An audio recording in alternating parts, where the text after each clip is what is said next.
would say I think we could skip the lapels because I'm gonna have the mic so people can actually hear us. So will it get feedback? Perfect. All right. So Steve. So first of all, I've always known you as Steven, but is it Steve? Do you want me to go Steve or Steven? No. Okay. Steve Good. Is old man. No. Okay. Steven. I'm seeing nothing but that, and I'm like, all right, maybe you ain't cat daddy mode. Like I don't know. All right. So grab the. There you go.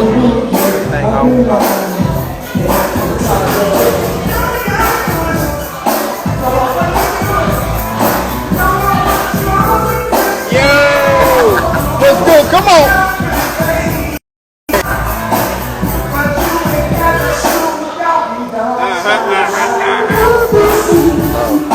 Uh-oh, you got a lot of cool. Wait a minute, sorry. I hear you, man. What's good, world? One time for your mind, here we go, one time. This is Vine of the Rhyme. And I go by the name of Kev Kennedy, a.k.a. DJ Feeling It, one half of the Vine of the Rhyme crew. And we're going to do a little something different. So folks probably got caught in they're going to take their Noah's Ark here to get here because the rain is quite crazy right now. I know we got people tuning in from all over the world, but it's like a monsoon. Turn my mic up. Hi.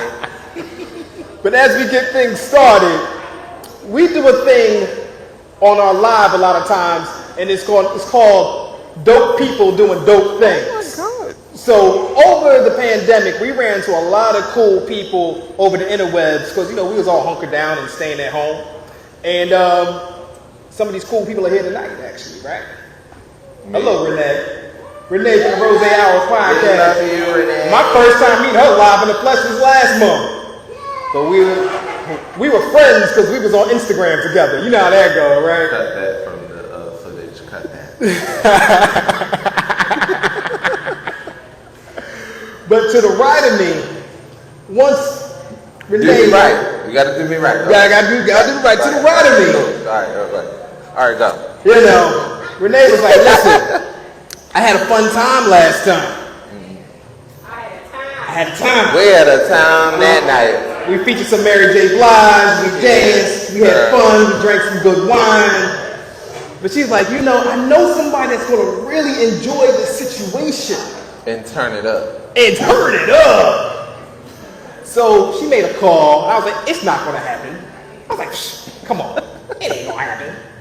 But it did. My man's right here. What's up, Steven? The hair doc? What's good? What's good? We got Stephen Thomas in the house, y'all. The hair doc. Bravo TV in the building. Real Housewives of Potomac. Hey, I should have told y'all in advance. All y'all look good. So I'm glad all y'all look good. So I'm sure he out here judging each and every one of y'all. Fellas, he's looking at y'all edge ups. Ladies, he's looking at y'all edges. I know it. That's why I wore a hat. I was like, let me throw a hat on my thing. What an introduction. Oh my God. I need you for every time I enter a room. Hey, Steven Thomas, the hair dog. Yeah, I need that every time. I mean, it's what we do. Man, It's so awesome to be here. The storm is happening, but we're here. Everybody still looks beautiful and not washed out like me. But get out of here. We're still going to have a good time tonight.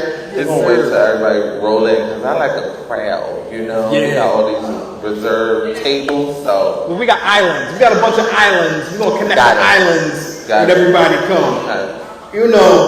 So I got to ask you, man, while you get your live back up, I got to ask you, bro. The name, the hair doc. I want you to get your live back up, and I want you to tell me about that. How you got there. Because, I know a lot of doctors. I'm originally from Philly. So, we got Dr. J, got a lot of people putting that doc behind their names. This ain't no gimmick. That's what I'm talking about. It like it was a gimmick. So the name hair doc came from my clients. Okay. They come in with problems, the worst problems, like hair bald up. And then they come in, I need my hair doctor. And I'm like, Then when Twitter came around, I'm that old. when Twitter came around, it was like, what do I want to name? What do I want my username to be? Yeah. The Hair Doc Steve was the name at first. Okay. But then when I would do like networking events and they would be like, okay, so what's your tag? And I'm like, the Hair Doc Steve. By the time I finish spelling it out, they're like bored. So they're like, okay, cool, whatever. So I just took the Steve off and put the Hair Doc on it. The Hair Doctor was reserved. Okay. And I tried to pay for it, but they wasn't giving it up. That's another story. They wanted 10 grand for it. 10 racks? 10 grand for a username. Nah. Because we already knew what the vibes was going to be. Yeah. Already knew. Yeah, you know, blow it up.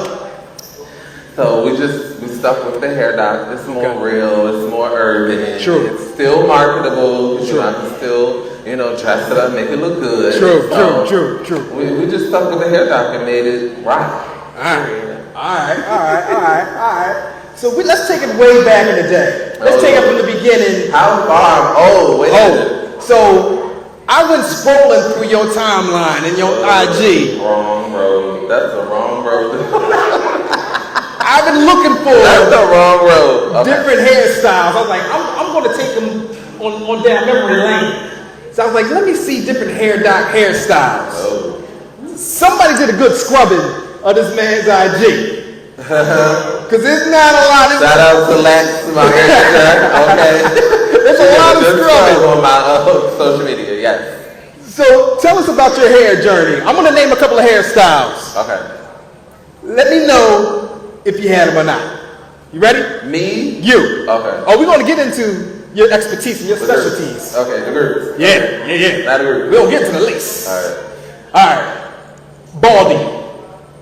No. Well, I was going to say, don't lie, 'cause I saw that one. I saw that one. So, I think I was experiencing with like it was the whole Wave series, and it was the Blonde series as well. So I turned my head and like waved it, but then Cisco, hit the scene and I was like, I want blonde hair. So I put blonde hair on top of my bald. But was it patches? Did it come out patches? When I went like this and came up, the way the water rinsed the hair, that's exactly where the hair fell out. I said, well, I might as well just rinse it off. Rinse it all off. Yeah, so bald, yes. Okay. So let's take it back to 88. I ain't that old, wait a minute. I mean the year. Flat tops. No. I was not of age for flat tops. But when I created the man weave, I started with the flat top. You started with the flat top. On the side and the extra on top, so yes. Okay. Karen, not in 88. You tried it. You tried it. We're going to talk about the man weave. We're going to talk about that. We need to get into that. Of course. The drama. I know you didn't have any Jerry curls, so we're going to bypass that. No Jerry curl. I'm not old enough. Cornrows. Oh, I had cornrows. Yes, in high school. Because in high school I was popular. I was the new guy. I came from South Carolina, so I had really long hair. I was flamboyant, so my hair was like braided all kinds of ways. So yes, I had Irisons. I had braids coming to the front. Alicia Keys came up with the braid that came from the back to the front. I had that. So cornrows was a good year. Okay. Good. Yeah. So we got a good sense for your hair. We got good sense for your hair journey. I didn't notice I had all these hair journeys. I mean, hold up. I put it like this. I've had pretty much every hairstyle except for a Jerry curl. Yeah. I've had almost every one. I had hieroglyphics in my hair. I had my name in my hair. I had a flat top. I went for it all. The name in my hair. So how did you get into hair? So I wanted to be a shoe designer actually at first because I love to like build stuff. So I wanted to like build shoes and make like different intricate shoes, but Baltimore wasn't giving that. So I was like, all right, cool. I mean, let's see what they like. So hair. Right. Hair is prominent in the DMV. Okay. Your hair ain't done? Yep. It's a no-go, no lane. Girls ain't going out. Girls ain't going on no dates. They ain't doing no man land when your hair is not done. Is that right, ladies? Let them know. Is that right, ladies? Alright. Listen, so I was like, alright, so let me get into hair. I'm a creative person, so I can literally build and do anything. So I'm like, let me figure out who's the hottest hairstylist in the area, and let me see what they're doing, so I can kind of like put my own zhuzh on it, and make it my own thing, but still be in the same lane so people can see me. True. So it was hair. After that, one of my girlfriends was like, maybe you should do celebrity hair. Never was my thing. And I was like, all right, well, I'm not a person that won't try things. I love to try new things. So I was like, all right, let me try it. So my girlfriend, she was a club owner in Baltimore, so she was the first. Wait, what club? I used to party back in Baltimore back in the day. What club? The Velvet Rope. I've heard. I've actually haven't been there. I've heard about it though. Okay, well, the Velvet Rope was a good situation. So she was the pioneer of bringing celebrities to clubs. So once she did it, everybody started to do it. This is when Young Money first came out, which is Nicki Minaj and Drake and all them. So she brought them to the club.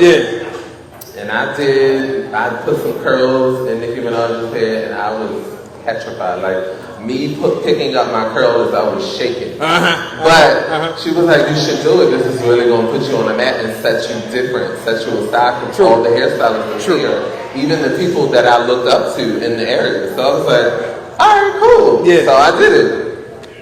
And it kind of stuck. And then once I started doing that, the celebrities started to post me. Everybody in the city was like, I'm going to go to this guy. He did this person. So I was like, yeah. So that's how it really started. I didn't want to do hair. Hair was not my first choice. It wasn't. I can be honest to say that it wasn't.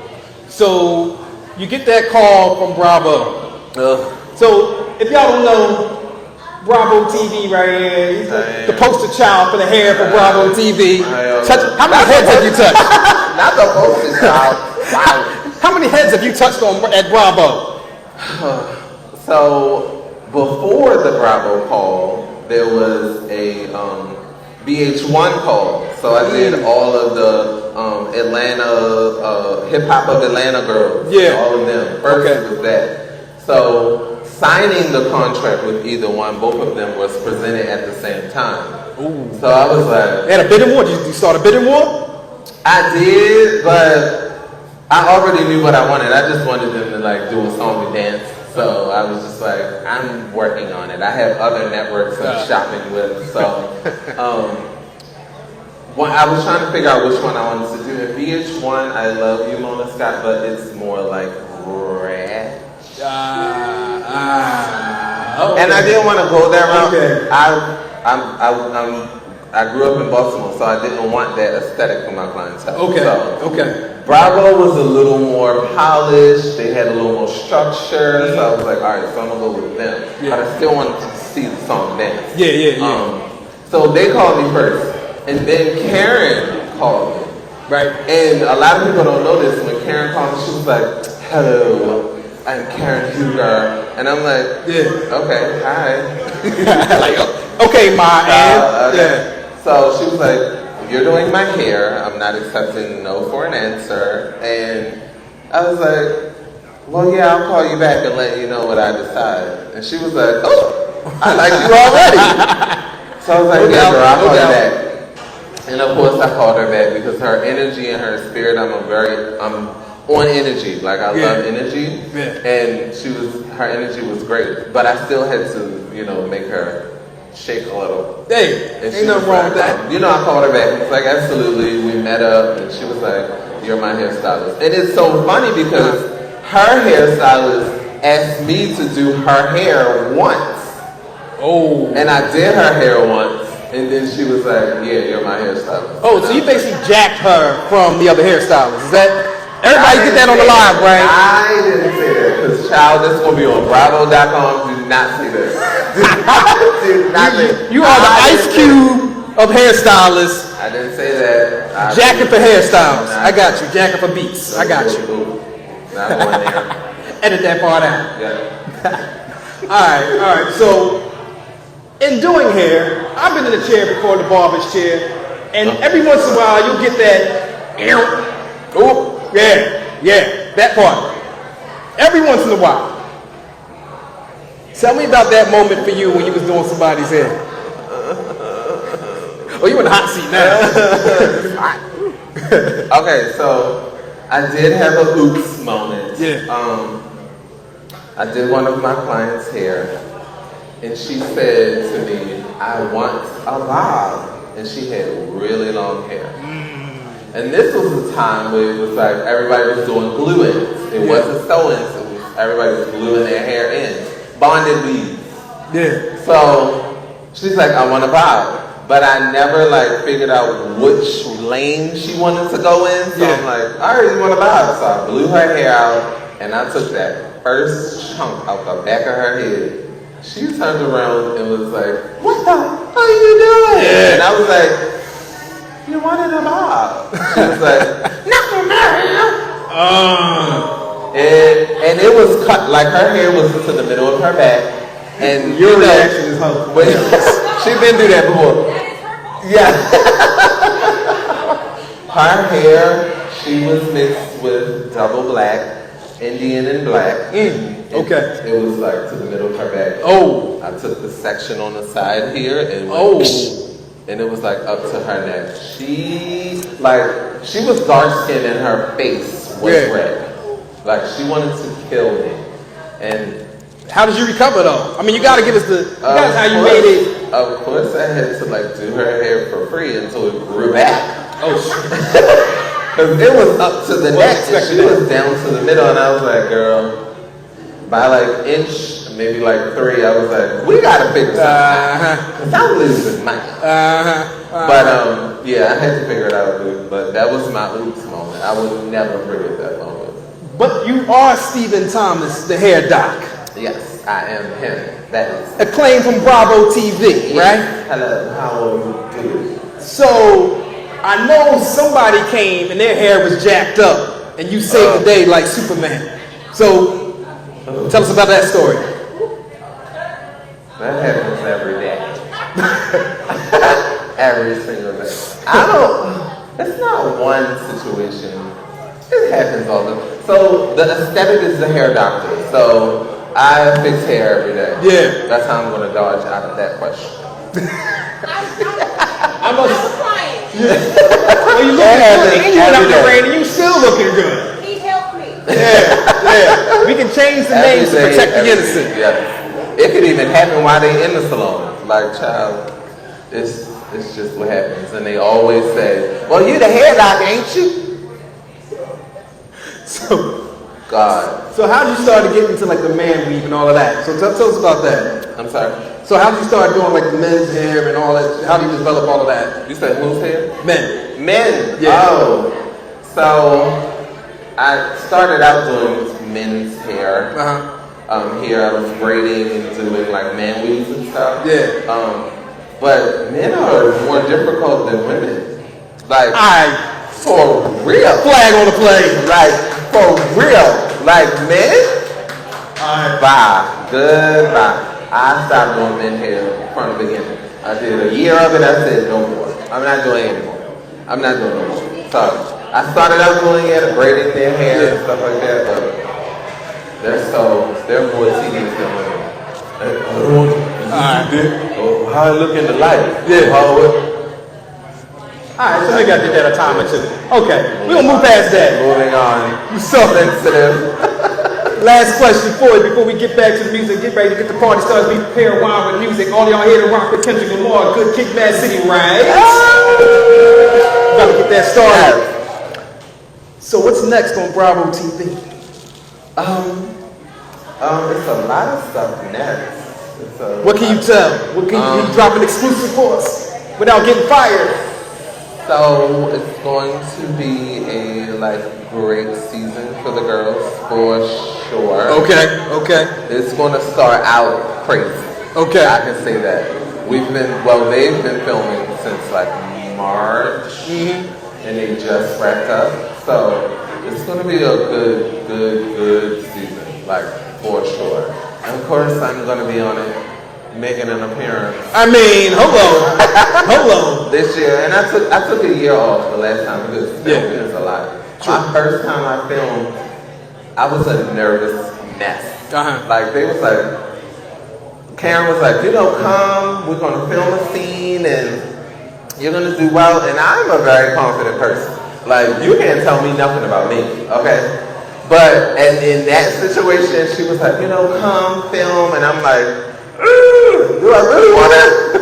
But she was like, no, you're gonna have a good time. I'm gonna make sure you're good. She's a protector, so she's like, I'm gonna make sure you're fine. Like, even if you start crashing, I'm gonna tell them to cut the cameras. Okay. So I was like, all right. So as long as I have that safety net, I'm good. You're good. So I arrived. They wanted to film me driving up to kind of like present her with her new wigs. Yeah. The storyline was, she's doing a new wig line. So I was like, of course, why wouldn't I be there? So she was like, drive up and then we'll figure it out from there. So I drove up. So I had to drive up first, get mic'd, and then go back and drive back up. Yeah. It ain't reality TV. It ain't reality. It is reality. It's just narrative reality. That's it. Because if we all sit here trying to fish for something to say or something to do, it's like, that's a waste of time and money. So it's narrated. Reality TV is narrated. They give you a subject and then you kind of go. Okay. But I drove back up when they mic'd me. I'm sitting in my car and I'm like, okay, all right, bitch, you did crazier shit than this. You got this. Let's just do it. Not remembering that I might. Oh shit! They caught all that on the B-roll. The whole filming truck heard me prep talking to myself. So once I drove up to the house, they was like, cut, and I'm like, oh shit, what did I do? Did I roll over a flower? What happened? So they was like, no, we just wanted to calm you down. Like, we heard your prep talk. You are fine. And I'm like, okay, good. All right, so let's do it. And I got out of the car. And of course I killed it. But filming is this guy. Show is no joke. I promise you. But I took a year off because there was a whole bunch of stuff going on with like me and Robin and Giselle and stuff. So it's like, I don't want that drama. I'm a new business owner, so let me just take a break and I'll get back to it. So I'll be back on the screen. I'll be back on. Hey, and when the season starts, we can look out for it? It's later this year, that's all I can say. I can't really tell the date. I know the date, but I can't say. Well, we ain't going to get Stephen Thomas to hear Doc fired. But give it up one time, love, for my man. Thank you, guys. Stephen Harris. The hair Doc, follow him on IG. You know, this man got more followers than City Winery, so this man don't need no more followers, man. Hey, I appreciate you coming out and rock. Thank you.